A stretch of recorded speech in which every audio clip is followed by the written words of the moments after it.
Tendremos en este momento la intervención de los ingenieros Juan Córdoba, Daniel Iturralde y la ingeniera Marcela Gómez con el tema Ética, Técnica y Sociedad.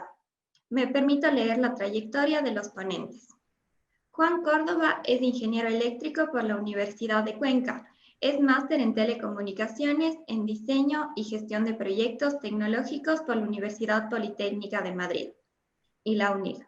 Se destacó como superintendente de comunicaciones, gerente de interconexiones de CNT y gerente de telecomunicaciones en etapa. Actualmente es docente investigador y miembro de la Junta Académica de la Escuela de Ingeniería Electrónica en la Universidad de la SUAY y es secretario ejecutivo de Meta Red Ecuador. Marcela Gómez recibió su grado de Ingeniería Electrónica por la Universidad de la SUAY. Tiene un doctorado en Ciencias de la Información con concentración en Telecomunicaciones por la Universidad de Pittsburgh.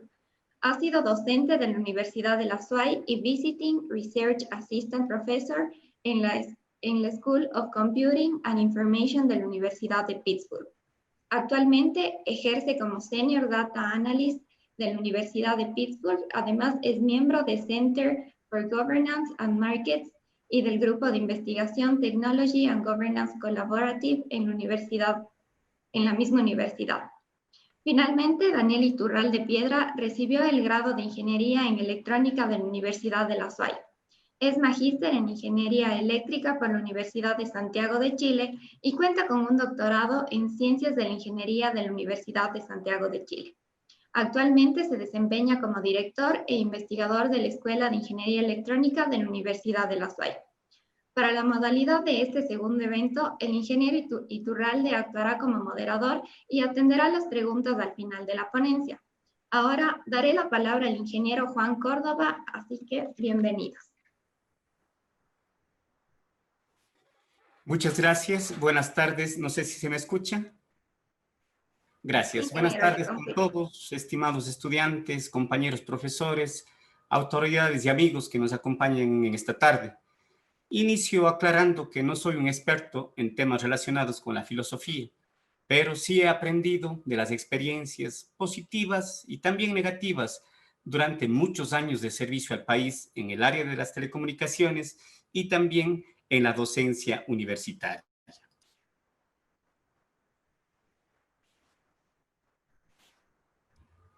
¿Están mirando mi pantalla? Sí, Juanito, estamos bien. Perfecto. Les propongo iniciar con la siguiente interrogante. ¿En qué grado nuestra vocación, nuestra profesión y la tecnología en general la ponemos a disposición de la sociedad de una manera ética? Y yo estoy seguro que tal vez al fin de esta exposición acabamos dando una respuesta. La vida en sociedad obliga al establecimiento de una serie de normas para regular la convivencia. Es decir, tenemos unos órdenes normativos que están en función de la moral. La moral, un conjunto normativo endógeno. El sujeto se autoimpone un código de conducta. El individuo lo interioriza y acepta como de obligatorio cumplimiento. Fíjense que no existe una sanción externa por incumplimiento. Por ejemplo, la caridad, ¿cierto? Es de orden moral. También tenemos los usos sociales. Es un orden exógeno, no codificado, ¿no es cierto? Por tanto, los usos sociales se caracterizan por ser arbitrarios, subjetivos, aleatorios. No existe una sanción externa por incumplimiento. Por ejemplo, una norma, el buen vestir. Luego tenemos una más importante y que el ser humano se ha visto obligado a ponerla al frente, que es el derecho. Es un conjunto normativo, esta vez ya exógeno. Es un código de conducta de origen externo al sujeto. El comportamiento desviado genera una reacción externa de carácter coactivo, sancionado. Es decir, estos tres órdenes presentados, el incumplimiento de este produce una sanción, ya sea de tipo civil, ya sea de tipo penal, etc. Entonces, tenemos nosotros en la sociedad una serie de normas que regulan nuestra convivencia. En el caso de la ética, estudia más bien el valor moral de los actos humanos, es decir, nuestro comportamiento. Este valor ético no deviene de la forma por la que se ha llegado a establecer, me refiero a consensos, acuerdos, votación, sino de su coherencia con los principios morales básicos. Son los de la ley natural, los que llamamos del bien común, los del buen sentido. Un ejemplo clásico es tratar a los demás como uno quiere ser tratado. Si la ética fuese únicamente fruto de consensos como la ley, que son aprobadas por las asambleas, podríamos llegar a verdaderos desordenamientos que reflejan solo los intereses de un grupo de personas y se oponen por lo general al bien común. En este contexto, por ejemplo, se explica claramente por qué algunas de las leyes cambian en pocos años. Ustedes ven que el código penal, laboral, las leyes como de telecomunicaciones están cambiando permanentemente. Y así sucede en todos los sectores tecnológicos estratégicos establecidos en la Constitución, como es el caso nuestro de la tecnología. Y esto provoca su rápido crecimiento. Pero no se hace esto con los principios éticos, porque esos valores, esos actos están definidos y tienen vigencia en el tiempo. Y eso es lo que voy a tratar de demostrar en esta presentación, que existiendo, ¿no es cierto?, la presencia de una nueva sociedad, como es la sociedad que le estoy llamando de los algoritmos, a pesar de esa nueva sociedad, los actos éticos siguen reinando y siguen siendo comunes a todas las épocas.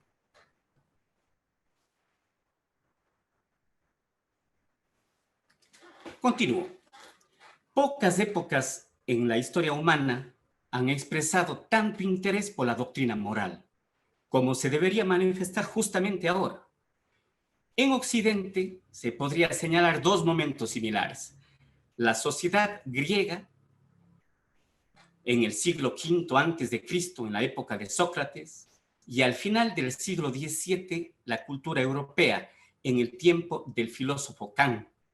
En ambos casos, la llamada a la ética fue inducida por una alarma que había causado la decadencia de la moral en la reflexión filosófica y en el comportamiento de los ciudadanos. Ambos fenómenos parece que se repiten en nuestro tiempo. Entonces, es una denuncia generalizada que ni la doctrina moral ni el comportamiento ético gozan hoy de una seguridad abierta en nuestra sociedad.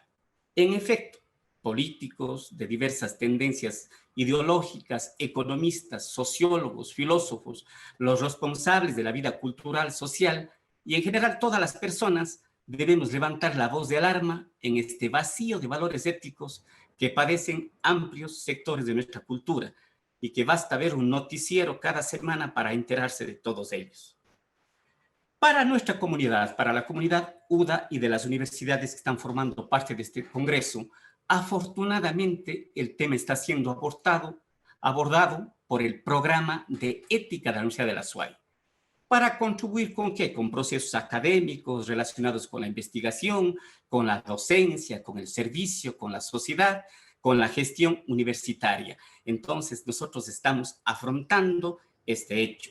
La presencia hoy de 500 personas conectadas nos dice claramente que sí está todavía de moda la ética y que sí vamos a poder charlar, platicar sobre estos temas y sacar conclusiones muy interesantes. Ahora bien, como les decía, esto sucedió hace algún tiempo, pero ahora tenemos ya y estamos presentes en la era digital.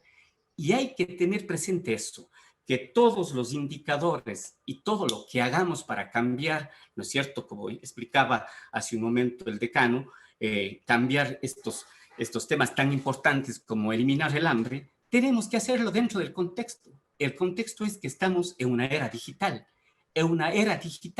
que ya está terminándose con la parte de la digitalización y más bien estamos entrando ya a la época de los algoritmos, a lo que le estoy llamando yo la era de los algoritmos.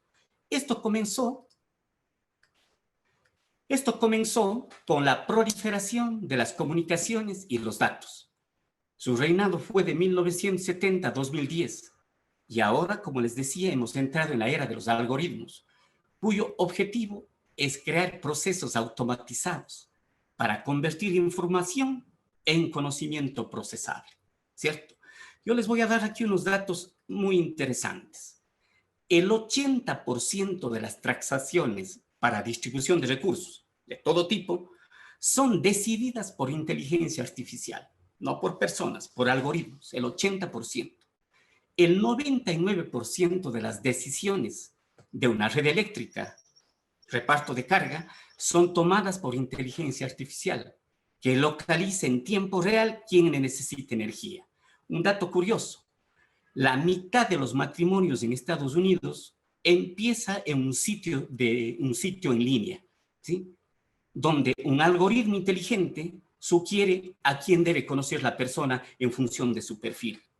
Entonces, podemos concluir que este sistema, la inteligencia artificial, ya está formando parte inseparable de la especie humana. Existe entonces una evolución humana que tiene que estar en convergencia con la tecnología necesariamente. Claro, esto va a producir nuevas brechas que se van a sumar y van a empeorar los índices de la pobreza. Desgraciadamente, eso va a pasar. Vamos a continuar. Entonces, estamos partiendo de la era digital a la era de los algoritmos. Es bien sabido que las revoluciones industriales que tuvieron antes de esta que les estoy presentando han aportado riqueza, pero también mucha desigualdad y graves problemas económicos. Ahora, también es cierto, para el periodo actual, tecnología digital, cambio social, se presentan aspectos como la proliferación de noticias falsas, amenazas a la democracia, adicciones a la tecnología, etcétera, ¿sí? Y se presenta una nueva brecha a la cual le estamos llamando una brecha digital, que ya la venimos manejando casi por una década. En el caso de los algoritmos, nos conocen a nosotros mucho mejor que nosotros mismos, ¿sí? Nos han llegado a conocer mejor que nosotros. De partida, uno ya no se puede esconder de los algoritmos. Por ejemplo, el patrón de desplazamiento que manda un móvil es casi tan único como el ADN de quien la porta, ¿sí? Tenemos datos concretos. Y aquí les quiero dar un ejemplo de la verdad y de la investigación que estamos haciendo al respecto. Si usted está en Facebook y teniendo entre 100 y 250 likes de un usuario, se puede predecir su orientación sexual, su origen étnico, sus opiniones religiosas, la política, su nivel de inteligencia, de felicidad, si usa o no drogas, si sus padres son separados o viven juntos. Apenas entre 100 y 250 me gustan que yo ponga en Facebook. Con 150 likes, los algoritmos pueden predecir el resultado de un test de personalidad, mejor que lo hiciera mi pareja. Y con 250 likes me pueden hacer un perfil de personalidad, un test, mejor que el que yo mismo tengo de mí.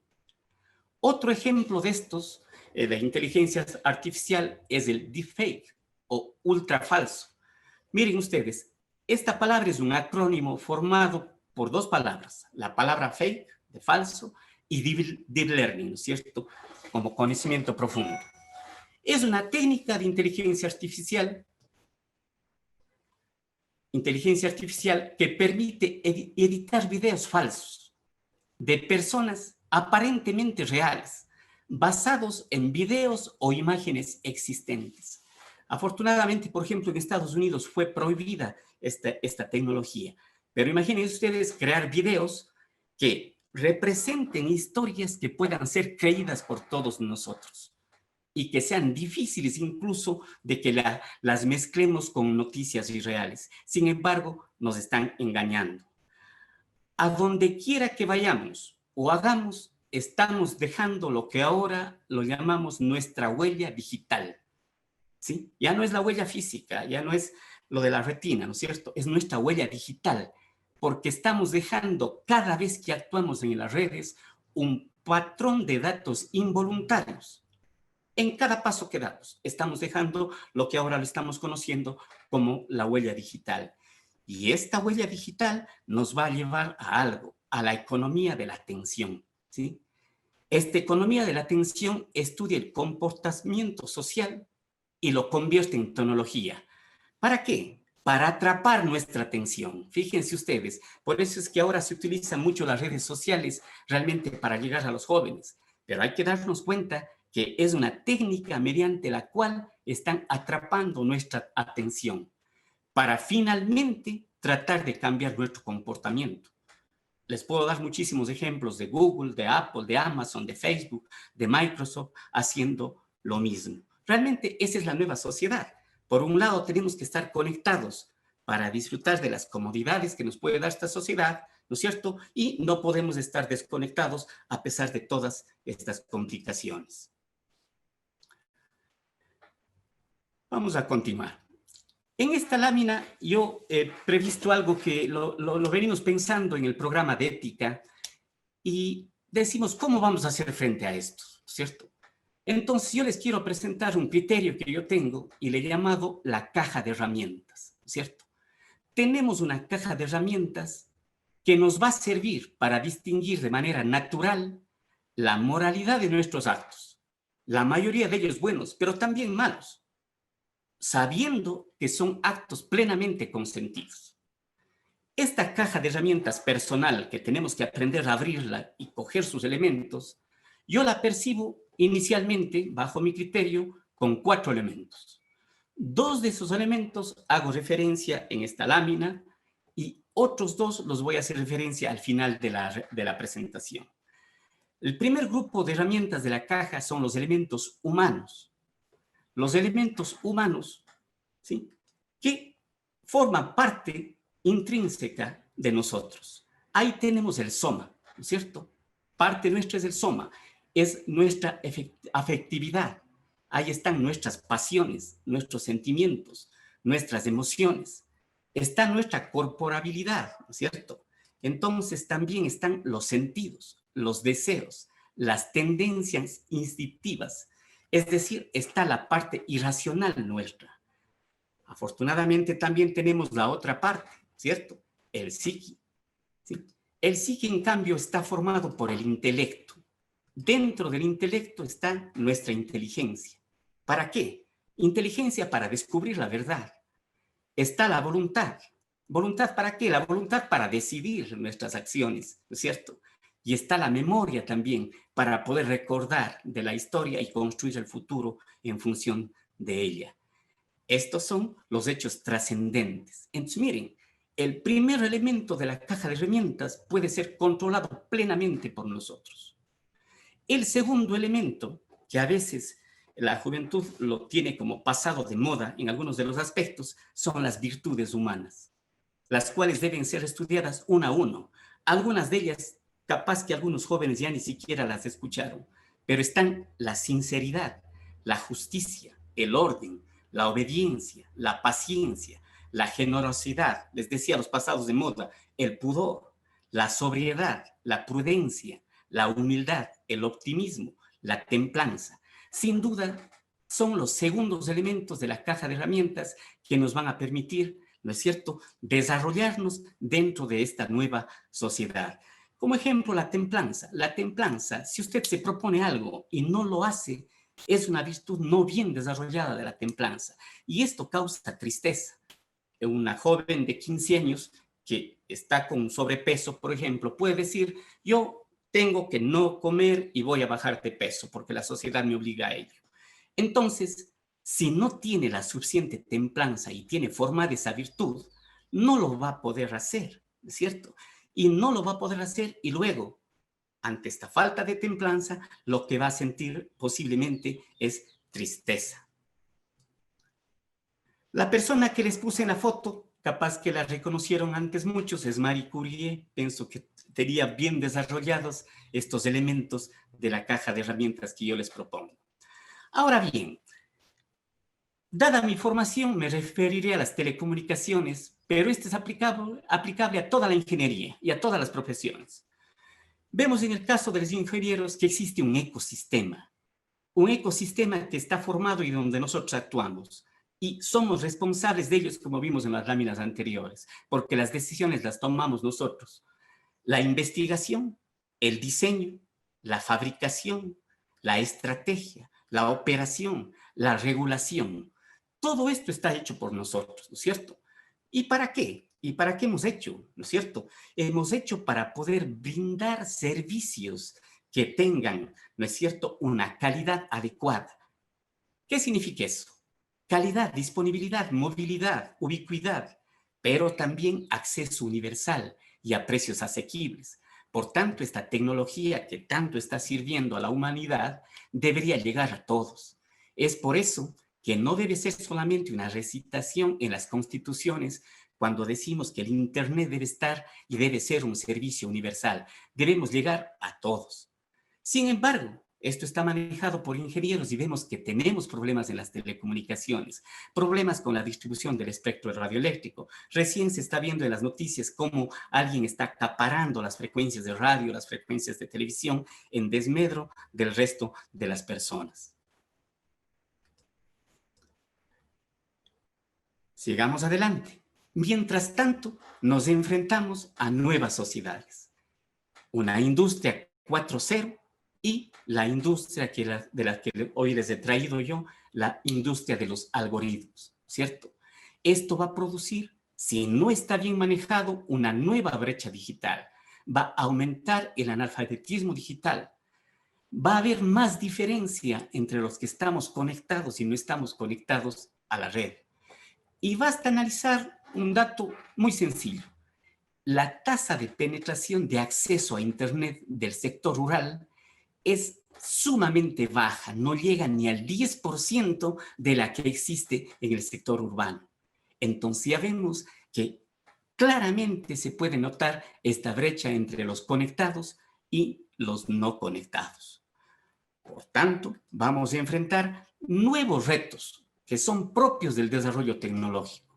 Retos como la protección de datos, la propiedad intelectual, los nombres de dominio, los delitos informáticos, las actividades mercantiles. Y estar conscientes que el derecho no alcanza la velocidad de la implementación de la tecnología. No alcanza, siempre está retrasada. Nuestra ley de telecomunicaciones está totalmente retrasada ya con respecto a la sociedad a la que me estoy haciendo referencia. Por tanto, fíjense, nuevamente herramienta, la ética y el buen criterio deben brindar las pautas para la prestación de estos bienes y servicios tecnológicos. Hablamos de los ingenieros. Los ingenieros estamos presentes, como decía, en todo el ecosistema. Por tanto, debemos tener muy claros cuáles son nuestros actos. Debemos predicar la justicia y la prudencia, la relación con otros, las cualidades para ser competentes, las cualidades para trabajar de manera eficiente y eficaz, para trabajar en equipo. Y una muy importante, estar listos para ocupar puestos de mando. Fíjense ustedes, somos ingenieros, pero tenemos que estar preparados para asumir esos retos, porque nadie los va a hacer por ustedes y nadie lo va a hacer por nosotros. Por tanto, es importante tener gente como ustedes formándose para ocupar estos, de jovencitos, desde 30 años, empezar a ocupar estos puestos de mando, que son los que realmente van a cambiar, porque van a tener el suficiente poder para tomar decisiones efectivas que puedan eliminar las brechas de las cuales estamos hablando. Asimismo, debemos estar conscientes del rol como administradores, como ingenieros de proyectos, dirigiendo trabajos, trabajando como técnicos en las empresas, como profesor, como investigador, etcétera. Una serie de acciones que están en nuestras manos. Los actos profesionales yo les he encajado en estas cuatro situaciones que las nombro a continuación. Primero, debemos estar sujetos a valores morales. Cada una de las personas que ejercemos una profesión, realizamos una actividad compuesta ¿por qué? Por intenciones, pero también por actos y también por omisiones, aparte de los fines que se persiguen. Como decía hace un momento nuestro decano, pues realmente también perseguimos tener un desarrollo económico, es obvio. Entonces, cada intención, cada acto, cada omisión tiene un valor ético, tanto si somos conscientes de ello o si no lo somos. De manera que toda la actividad rectamente debe estar encaminada a construir un servicio a los demás. Debemos fortalecer los criterios de clasificación ética. Un acto puede ser lícito, ilícito por contrario a la ley. Puede ser ilícito por dañar a otros, por colocarlos en riesgo, pero también por exigir una aportación desproporcionada. Yo exijo más de lo que una persona puede dar. También debemos considerar las circunstancias que nos rodean y la licitud legal, ¿no es cierto? Ya en base a las leyes de todos nuestros actos. Yo les dije al inicio que les nombré los dos primeros elementos de la caja de herramientas, ¿no es cierto? Los elementos humanos y las virtudes humanas. Ahora voy a hacer referencia a dos más que yo considero completan esa caja de herramientas. La primera es la responsabilidad. En el castellano, el término responsabilidad se puede entender desde dos significados. Una obligación de asumir las consecuencias de nuestros propios actos. O esta importante, cualidad de ver a priori aquellas consecuencias, ¿no es cierto? Un ejemplo de la primera, ¿no es cierto? Dice, el director del proyecto será responsable si hay errores en él. De la segunda, se dice, no es un hombre responsable, no tomó medidas para evitar el daño de los equipos. Entonces, estos dos significados dan nacimiento a una cualidad que por lo general escasea en ingeniería, la responsabilidad como cualidad previsora, ¿cierto? El mundo profesional por lo general existen buenas personas, pero con poca perspicacia y preparación para prever consecuencias de sus acciones o de sus omisiones, razón por la cual es conveniente cultivar esta cualidad que en la mayoría de los casos es fruto de la experiencia, por lo que será un excelente complemento para esa caja de herramientas al que hice referencia, siempre y cuando la vayamos desarrollando de a poco. El cuarto elemento de la caja de herramientas y el último es uno que también está en nuestras manos, el trabajo bien hecho. El trabajo bien hecho realmente nos permite que nosotros lo podamos dedicar. Recuérdense ustedes, independientemente de una religión o de cualquier situación, es importante que parte de nuestra vida la dediquemos a algo. Entonces yo pienso que dedicarle y decir terminado mi día haciendo el trabajo bien hecho es una de las grandes satisfacciones que nos puede dar la vida y que día a día nos va a permitir realmente crecer. Entonces, estamos ante una nueva sociedad, la sociedad de los algoritmos, pero podemos destapar esta caja de herramientas y sacar todos los elementos que nos van a permitir combatirla y sobre todo dejar que el desarrollo esté en beneficio de los demás. Bueno, para finalizar de una manera un tanto amena, también les confieso que soy amante de la música, nunca la puedo dejar de lado. Siempre una obra musical, ya sea de origen clásico o también del repertorio popular, deja grandes enseñanzas. Aquí tengo un ejemplo de ello. Es un tango. Cambalache es el título de un famoso tango que compuso un argentino, Enrique Santos Discépolo, en 1934. Esta canción denuncia diversas problemáticas que se vivían en Argentina durante una época terrible llamada la década infame, que realmente se extendió por más de 10 años, de 1930 a 1940. Este tango, en las estrofas que yo he separado para ustedes, está en un compás de 2x4 para los músicos.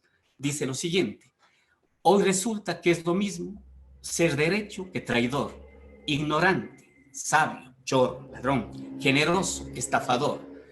Todo es igual, nada es mejor. Lo mismo un burro que un gran profesor.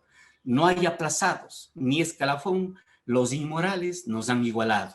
Luego dice, si uno vive en la impostura y otro roba en su ambición, da lo mismo que si es cura, colchonero, rey de bastos, cara dura o polizón. Luego dice, pero que falta de respeto, que atropello a la razón. Cualquiera es un señor, cualquiera es un ladrón. Mezclados con Stavisky va Don Bosco y la Miñón, Don Chicho y Napoleón, Carrera y San Martín. Sobre Don Bosco y sobre San Martín no necesito realmente decir nada, pero para los jóvenes sí les debo explicar quién era Stavisky. Stavisky era un estafador francés de aquella época. Don Chicho era un mafioso argentino, se llamaba Juan Galifi, ¿sí? Era un mafioso. Carnera era un boxeador, un campeón mundial de aquella época, y la mignon es un término francés que significa querida o amante. Entonces el tango dice, cualquiera es un señor, cualquiera es un ladrón, y todos ellos están mezclados. Y concluye diciendo, es lo mismo el que labora, es el que trabaja, noche y día como un buey, que el que vive de los otros, que el que mata, o el que cura, o está fuera de la ley. Realmente, lo termino con esta reflexión, no podemos de ninguna manera resignarnos a que esta canción, escrita en el año 1934, en una década que la llamaron infame, pueda parecer una descripción y una canción de la actualidad. Yo realmente me siento muy orgulloso con esta invitación porque he podido comprobar nuevamente, les digo, con las 500 personas que están conectadas, que el interés por la ética y la tecnología existe el suficiente apoyo y sí está enraizado en la juventud, que es la que nos va a representar en un futuro próximo. Les agradezco por su atención y espero realmente no haberlos aburrido.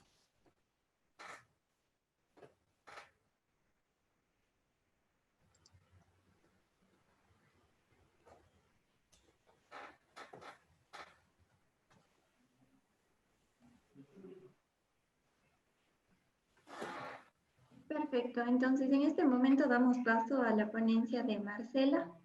Bienvenida. Muchas gracias. Muchísimas gracias, Juanito, por su excelente presentación. Muy buenas tardes con todos. Para mí es un placer y un honor ser parte de este congreso y ser parte todavía de la Universidad de la SUAY, la cual es la universidad que me vio nacer como ingeniera electrónica hace ciertos años. Me gustaría hacer un comentario que complementa los puntos muy importantes que el ingeniero Córdoba hizo en su presentación. El ingeniero Córdoba hablaba de la era de los algoritmos y esta se puede comparar o se puede encapsular dentro de la cuarta revolución industrial. Esta revolución industrial pasó a primer plano en el año de 2016 y está caracterizada por la gran integración entre el mundo físico y entre el mundo computacional. Esto es evidente en un sinnúmero de sensores que están dedicados a monitorar los diferentes parámetros de nuestra vida diaria, por la capacidad de usar datos para tomar decisiones y predecir futuras situaciones. Está representada también por las comunicaciones entre dispositivos, entre máquinas y entre otros. A medida que la tecnología avanza, los gobiernos se ven limitados en su capacidad para regular y manejar los cambios que se presentan tanto en los mercados como en la sociedad. Al mismo tiempo, las expectativas que nosotros tenemos como ciudadanos de los gobiernos que están en el poder han cambiado bajo esta cuarta revolución industrial. Nuestra capacidad de acceso a los datos, a la información y a la posibilidad de diseminación casi instantánea de esta información tiene el potencial de cambiar nuestra perspectiva y también de validar o cuestionar lo que nos presenta. ¿Qué quiere decir esto? Que nuestras capacidades tecnológicas van a afectar el nivel de confianza que nosotros tenemos en instituciones tradicionales y en diferentes modos de gobierno. En el ámbito de la ingeniería, nosotros estamos familiarizados con el tema de confiabilidad de los sistemas y las tecnologías. Al convertir una idea en un producto, parte del proceso es verificar específicamente que este producto funcione y en este proceso vamos a pasar por diferentes etapas de desarrollo que nos generan diferentes versiones de los productos y cada una de las versiones nos ayuda a mitigar diferentes errores que podemos haber encontrado en una versión anterior.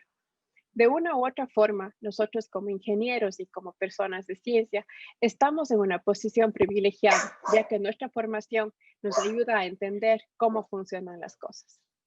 Lo que acabo de mencionar es una faceta bastante técnica de la ingeniería, una faceta en la que los resultados son claros, son medibles, son cuantitativos y donde tenemos una manera de evaluar si la respuesta es correcta o si es que la respuesta es incorrecta.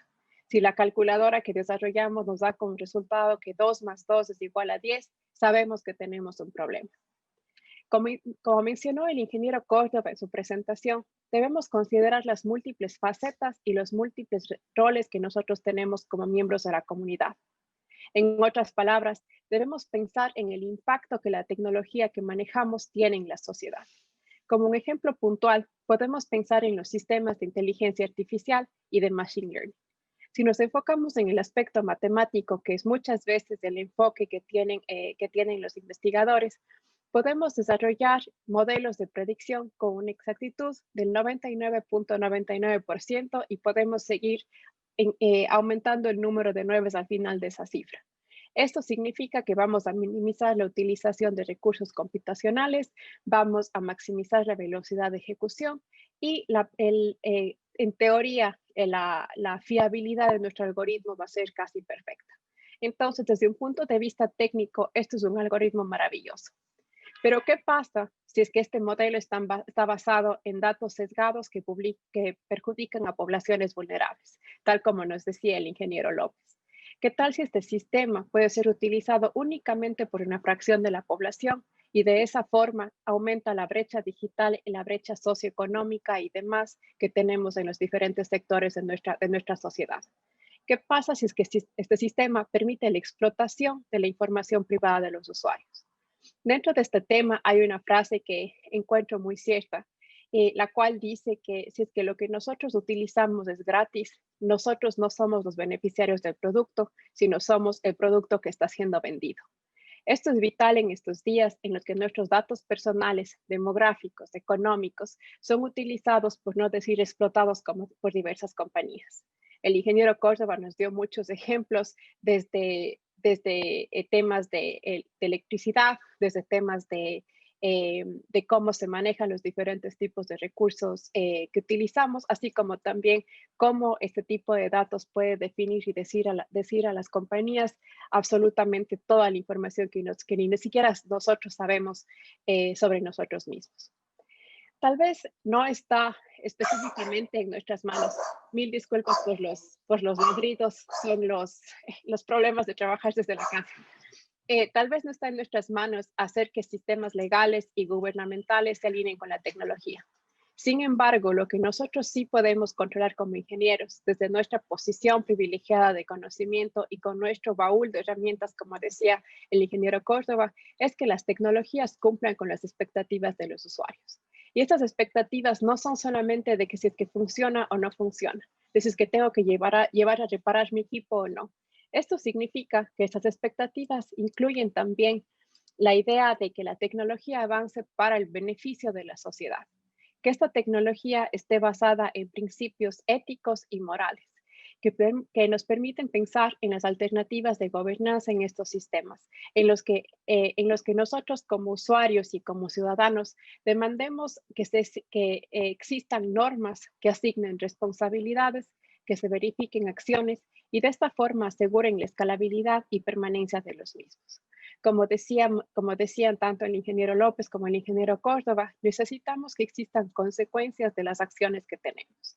Sí, podemos llegar muy lejos con los diferentes algoritmos que creamos, pero tenemos que ser conscientes de las consecuencias que tienen cada uno de estos, las razones para las que se utilizan y de esa forma no solamente tenemos que poner un producto en el mercado, sino ser responsables por las diferentes formas en que estos productos pueden ser utilizados. En el caso particular de Facebook, uno de los problemas principales es que cuando este sistema se diseñó, no se tuvo en cuenta cuán grande iba a llegar a ser y el poder de toda la información que tiene y de toda la capacidad que tiene de llegar en un instante a todos los rincones del mundo. Entonces, no podemos quedarnos con la idea de que porque nosotros no tuvimos esa idea en mente o porque no tuvimos ese fin en mente desde un inicio, nosotros no somos responsables. Tenemos que ser responsables de todas las diferentes aristas y todos los diferentes ejes que pueden emerger a partir de una tecnología u otra en la que estamos trabajando. Esto no es una tarea fácil. El mundo tecnológico para mí es como un tren que está avanzando a toda velocidad y al mismo tiempo estamos tratando de arreglar y de entender cómo funciona y de descubrir una nueva pieza que no sabíamos que estaba ahí. Sin embargo, nosotros debemos ir mucho más allá de nuestras capacidades técnicas y de nuestras barreras tangibles para poder marcar una diferencia. Nuestros límites de la ingeniería y nuestros límites técnicos no deben basarse únicamente en cosas que podemos contar, que podemos medir, que podemos verificar. Tienen que basarse en un entendimiento holístico de todas las diferentes áreas que van a impactar nuestras tecnologías y nuestras acciones. De esta forma podemos tener en cuenta cómo nuestros avances van a afectar a la sociedad, van a beneficiar a la sociedad, y de esa forma podemos pensar en tecnologías que dejen de incrementar las brechas y las diferencias entre las diferentes áreas de nuestra sociedad. Muchísimas gracias y doy paso al ingeniero al doctor Iturralde, quien es el moderador de esta conversación. Gracias, Marcela, y agradecerles también desde ya la intervención que han hecho tanto el ingeniero Córdoba como tú, Marcela. Daniel, no hay problema. Estamos más en confianza acá. Bueno, yo antes de pasar a hacer a revisar las preguntas realizadas a través de los dos medios en los cuales nos encontramos haciendo la transmisión, hay algunas preguntas por Facebook y hay algunas preguntas también por el chat interno. Quiero hacer una pequeña síntesis con lo que se ha dicho y se ha presentado en esta tarde. Bueno, el ingeniero Córdoba empieza diciendo algo como que cómo nosotros podemos regular la convivencia. La regulación de la convivencia se da a través de normas establecidas como la moral, el derecho y los usos sociales. La ética es el valor moral de los actos humanos. Es un concepto, creo que básico en realidad, pero justamente lo que decía el ingeniero Córdoba, la ética puede ser vista como un concepto básico, pero en realidad presenta todo un ecosistema por detrás. No solamente un ecosistema, sino también los valores que nosotros tenemos como seres humanos para poder actuar de una manera correcta. Claro, nosotros estamos dentro del área tecnológica y empezamos a hablar de la era digital. Sí, justamente Marcela ha hecho bastantes análisis con respecto a esto. Estamos en una era que el ingeniero Córdoba ha llamado la era de los algoritmos mediante la inteligencia artificial. Hemos visto también y justamente basado en uno de los conceptos que analizó el ingeniero Córdoba, llegamos a pensar que la inteligencia artificial ya es en este momento inseparable de la especie humana. Y en realidad es así. Muchas veces hemos llegado a tener el sentimiento de que el celular nos está escuchando mientras hablamos, porque parece que enseguida que estamos conversando sobre algo, el celular empieza a mostrarnos información con respecto a eso, porque de una u otra manera las redes sociales y demás están vendidas hacia empresas con las que nos ofertan, ¿no es cierto?, servicios, y nos ofertan también bienes. Hemos llegado a un punto tal, justamente el ingeniero Córdoba habló un poco de la huella digital, también Marcela hace el análisis diciendo que los modelos actualmente de cómputo pueden llegar a tener casi un 100% de fiabilidad en base a la cantidad de datos, ¿no es cierto? Todos sabemos que mayor cantidad de datos, mayor fiabilidad, es lo mismo que se maneja en los procesos estadísticos. Mientras mayor cantidad de datos, obviamente nuestro sistema o nuestra predicción va a ser más fiable. Hemos llegado a un punto tal en que la huella digital que nosotros estamos dejando, no solamente en redes sociales, sino en Internet en general, porque uno pensaría, listo, cierro mi Facebook y estoy libre de todos los sistemas de inteligencia artificial. No es así, porque nosotros igual seguimos por otras aplicaciones, porque no podemos dejar de utilizar aplicaciones en la actualidad o redes sociales, seguimos siendo manejados. Llegamos a un punto tal en que la huella digital, ¿no es cierto?, nos puede llegar a sacar un análisis del aspecto psicológico, incluso nuestro. Eso se ha comprobado incluso en elecciones como las elecciones de Estados Unidos. También deberíamos ponernos a pensar, no creo que alguien se haya puesto a pensar por ahí, no sé si estará conectado Karen Ávila, creo que estaba haciendo algún análisis en algún momento con respecto a si es que nuestras elecciones regionales fueron basadas en redes sociales. En realidad nosotros vimos un repunte del candidato ganador ¿sí? En el último mes, cuando hubo una invasión de información a través de las redes sociales. Entonces deberíamos ponernos a pensar si es que en realidad llegamos a ser manejados por y por esa información en ese momento. También hablamos de virtudes humanas, ¿no es cierto? Y hablamos, el ingeniero Corso habla de un ecosistema de los ingenieros. El ecosistema de los ingenieros en sí tiene un objetivo principal, que es entregar un bien o un servicio al final. Claro, esta entrega de bienes y servicios no solamente va desde un punto de vista, como dijo Marcela, de que entrego y no sé si está funcionando, no sé si funciona, sino tiene un sentido también de responsabilidad a través de un trabajo bien hecho.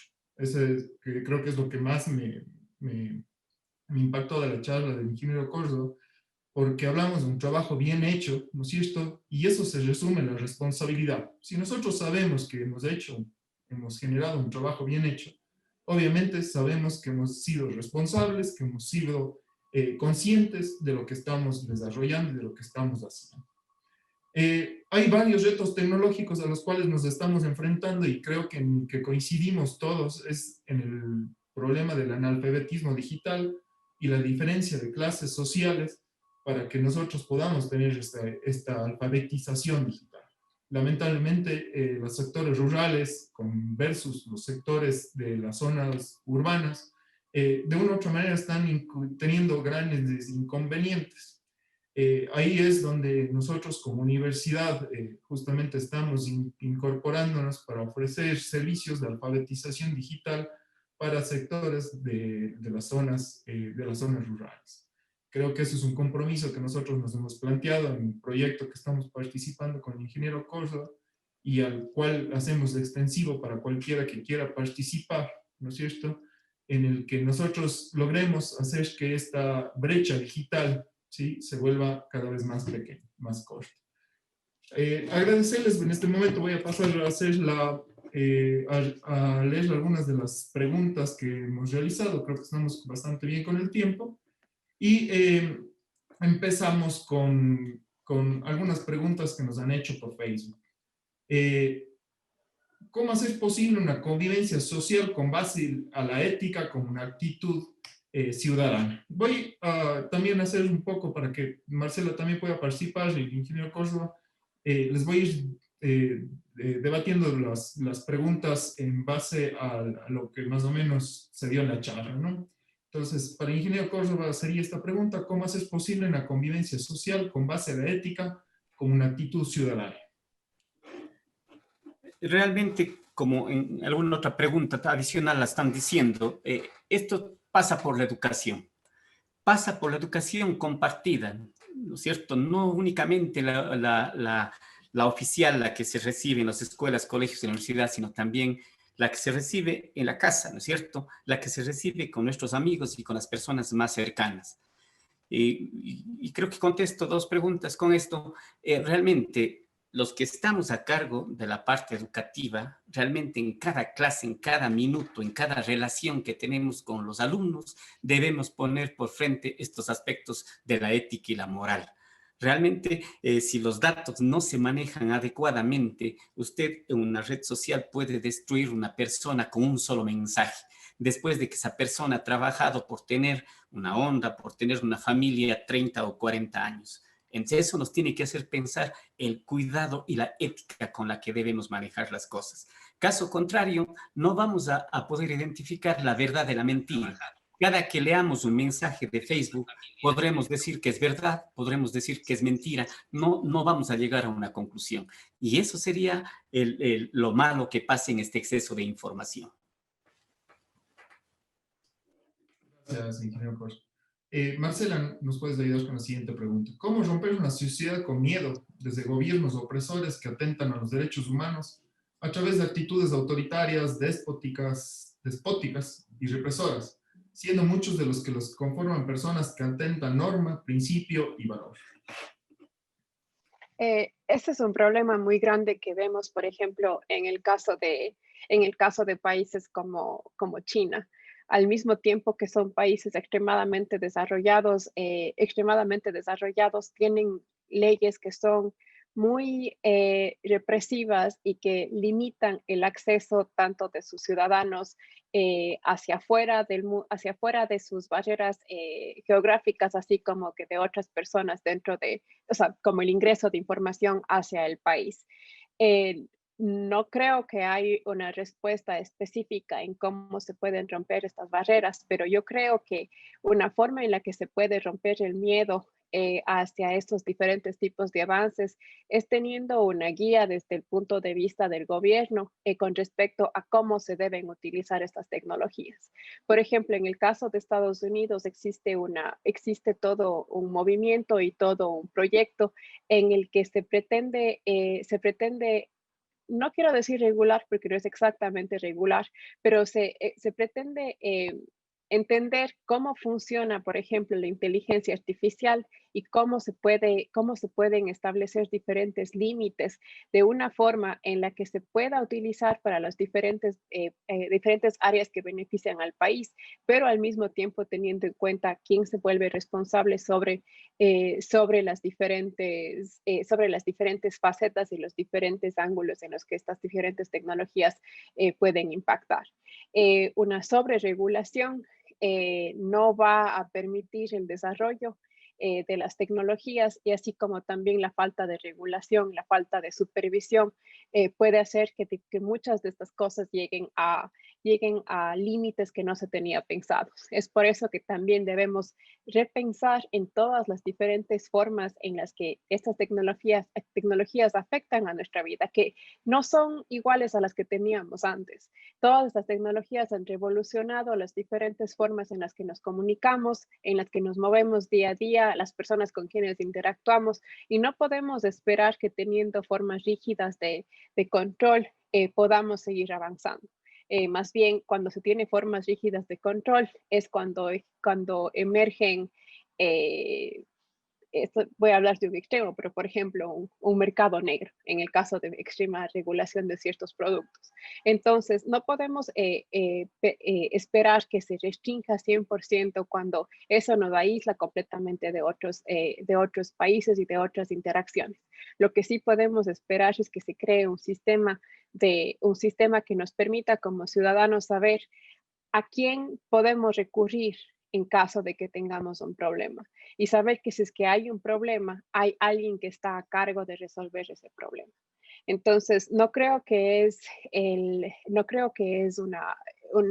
esta no es una pregunta que tiene una respuesta puntual, pero creo que hay diferentes tipos de caminos que podemos tomar como líderes para poder entender mejor las diferentes tecnologías que usamos, porque sí, muchas veces el hecho de que no entendemos cuáles son los límites es lo que genera miedo y lo que nos genera también ansiedad sobre cómo debemos regular este tipo de cosas. Entonces, para mí debemos trabajar conjuntamente para poder entender cómo funcionan las tecnologías y tener alguien que esté a cargo, alguien que sea un experto que nos pueda guiar en la manera en la que debemos usar y acceder a este tipo de servicios, obviamente para sacar el mayor provecho y evitar llegar a consecuencias que sean detrimentales para la sociedad. Perfecto, gracias, Marcel. Ingeniero Córdoba, una pregunta de Simone Martínez. ¿Nos hemos deshumanizado acaso o nos hemos dejado llevar por la tecnología hacia lo incierto? Pienso que en unos casos tal vez sí, porque realmente el rato que la tecnología fue hecha para únicamente conseguir situaciones de orden económico, fíjense que los héroes actuales, como los dueños de Amazon, el mismo Steve Jobs, etcétera, son ídolos, ¿no es cierto?, que se crearon y que la juventud les toma así, yo también alguno de ellos. Pero realmente, fíjense ustedes todas las complicaciones, porque nadie puede negar que también construyeron sus emporios. Y como comenzaron en sus garajes sin dinero, comenzaron con una filosofía y luego terminaron igual siendo las empresas más grandes del mundo y haciendo exactamente las mismas cosas del mundo capitalista y poniendo el mercado, la oferta y la demanda en igualdad de proporciones. Mire, casi todos acaban así. Por tanto, Necesitamos estas redes desde el siguiente punto de vista. Tener la información disponible, porque antes la juventud, etcétera, no tenía acceso a esto. Realmente no sabía que existe un museo, no sabía que existe una nueva interpretación musical, no sabía nada de esto. Entonces ahora sí lo sabemos. Si nos desconectamos, perdemos todo eso, ¿no es cierto? Entonces es una gran desventaja. Si nos conectamos, conocen nuestra huella digital y pueden hacer cosas con nosotros. Entonces, tenemos que aprender humanamente a poner una balanza de las dos cosas. ¿Qué tanta información doy de mí para yo recibir un beneficio? ¿Y qué tanta información no la doy? ¿No es cierto? No se puede poner información, como les decía, con 150 likes pueden saber sus tendencias políticas, religiosas, etcétera. ¿Sí? Yo pienso que nos tenemos que más bien humanizar y usar esta tecnología para resolver los grandes problemas. Gracias, ingeniero Cor. Bueno, la pregunta del ingeniero Hugo Torres ya fue respondida previamente en conjunto con otra pregunta que se había hecho. Marcela, si nos ayudas con esta. Daniela Cabrera, la ciencia necesita apoyo monetario y muchas veces aquel que da el dinero para una investigación espera obtener provecho de la misma. Muchas veces esto ha causado que estudios falsos salgan con respaldo de universidades prestigiosas. ¿Cómo pueden las ciencias desligarse de los intereses de quienes nos financian? Es una excelente pregunta y es un problema muy grande. Es una de las razones por las que muchas veces dentro del mundo de la investigación y de la academia eh, hay cierto recelo de trabajar con la industria, principalmente porque quien financia los estudios tiene cierta agenda por detrás. O sea, busca ciertos beneficios, ya sea avanzar sus propios productos y bueno, obviamente no siempre todos estos beneficios que buscan las empresas son negativos. Muchas veces no es como, por ejemplo, ahora el trabajo en la vacuna del COVID. Toda la inversión que han hecho las diferentes empresas van a cumplir o persiguen un fin loable, que es hacer que al fin podamos hablar de COVID en tiempos pasados. Pero al mismo tiempo, el mismo ámbito de las vacunas, ha habido casos y todo el movimiento antivacunas que se generó precisamente por estudios sin fundamento y que perseguían completamente una agenda negativa, que fueron publicados y obviamente avalados por las personas y los motivos equivocados. Creo que en este caso depende mucho de la ética que uno tiene como profesional y si es que uno decide o no decide ser parte de cierto proyecto.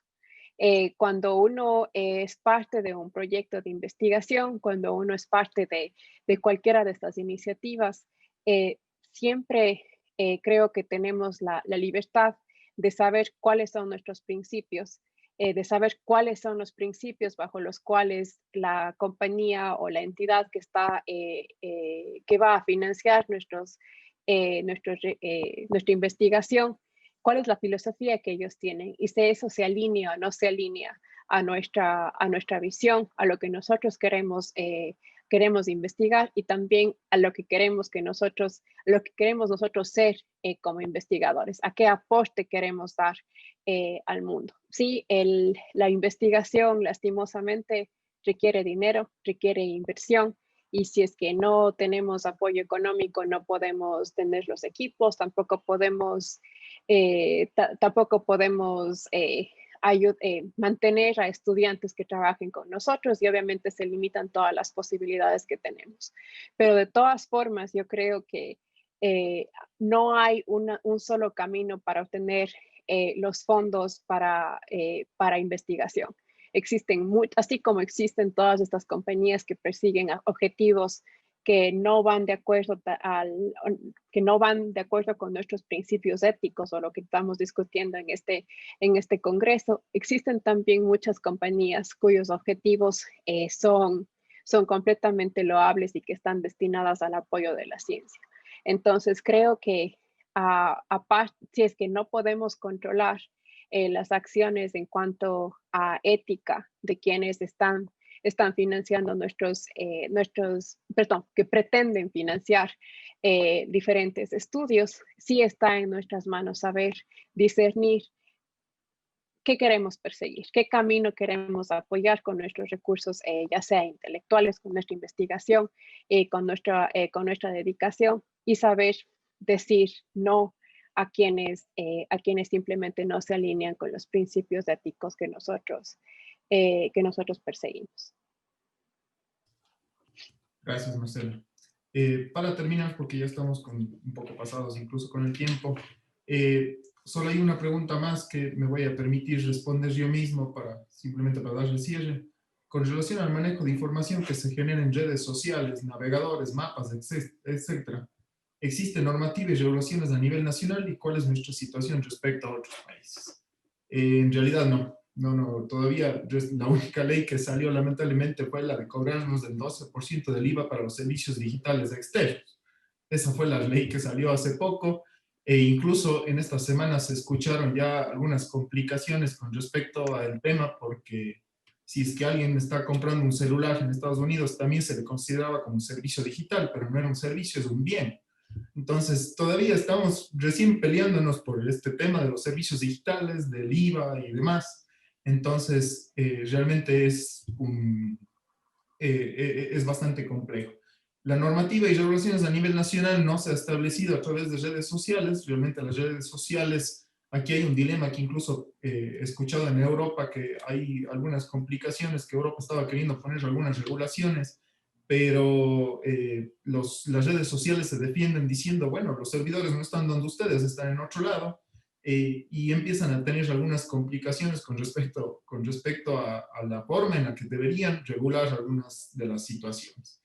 Entonces, todavía estamos, lamentablemente, la tecnología ha avanzado más rápido que las legislaciones en todos los países, y eso nos está trayendo varias complicaciones. Agradecerles a todos. Creo que Zuli va a dar la despedida y algunas indicaciones. Gracias. Muchas gracias, ingeniero Daniel. Bueno, pues agradecer la intervención de todos los ponentes durante la primera parte de la segunda jornada.